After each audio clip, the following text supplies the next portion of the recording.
الحمد لله وكفى وسلام على عباده الذين اصطفى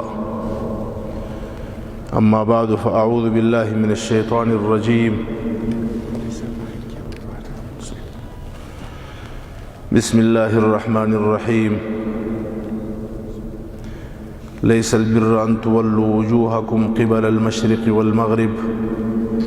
ولكن البر من آمن بالله واليوم الآخر والملائكة والكتاب والنبيين صدق الله مولانا الكريم.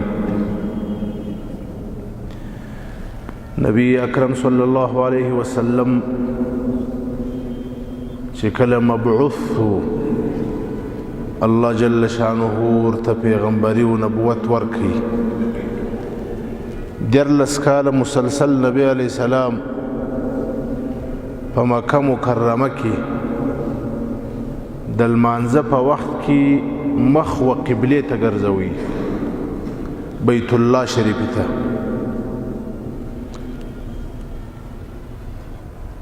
14 کاله پس 14 کاله پس چې نبی اکرم صلی الله علیه وسلم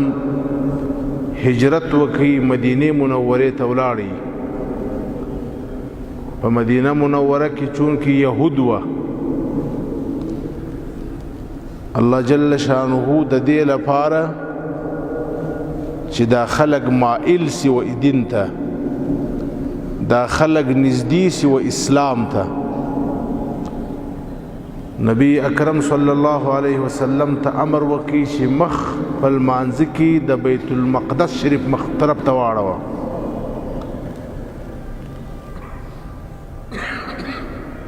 اتلس میاشتې نبی اکرم صلی الله علیه وسلم المنز د بیت المقدس شریف وخواته وکړي، هغه په لمانځه کې قبله ګرځوله.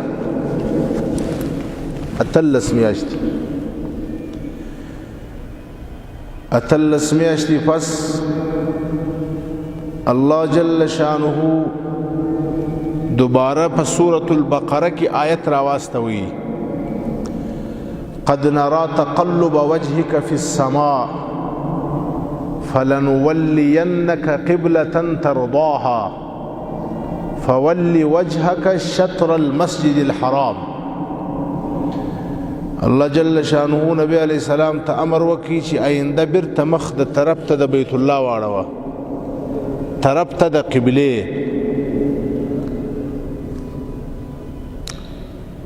کله چې دا امر رالی، یهودو په مدینه منوره کې یو شور او غوغا جوړه کړله، لکه زموږ او ستاسې په زمانه کې به ستاسې فکر وي چې یو وړه خبره راسي بس بیا دغه رسنۍ او مجلسونه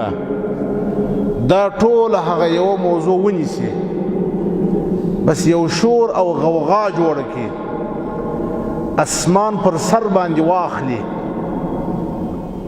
داسې یو کیفیت جوړ کړي لکه بیخي چې په وطن کې یو وبا راغلی وي. دا عادت د مدینه د یهودو، د مدینه منوره یهودو دا کار شروع کړي چې ښه تاسو مخ واړوئ و طرف ته د بیت الله. دوی خبرې دي، بیت الله صحیح ده که غلطه؟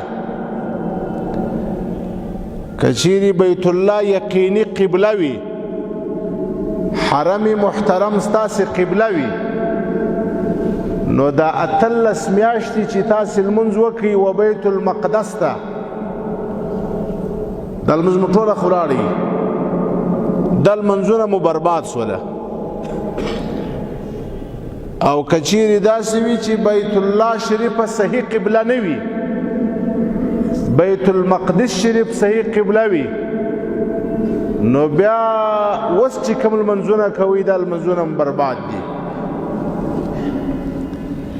اعتراضونه سوله، سوالونه سوله، خبرې سوله. نو د قرآن شریف دوهمه سپاره سيقول السفهاء من الناس د دې مبارکي پاره دا یو ربع مکمله ټوله همدا باس راوړي د دې سوالونه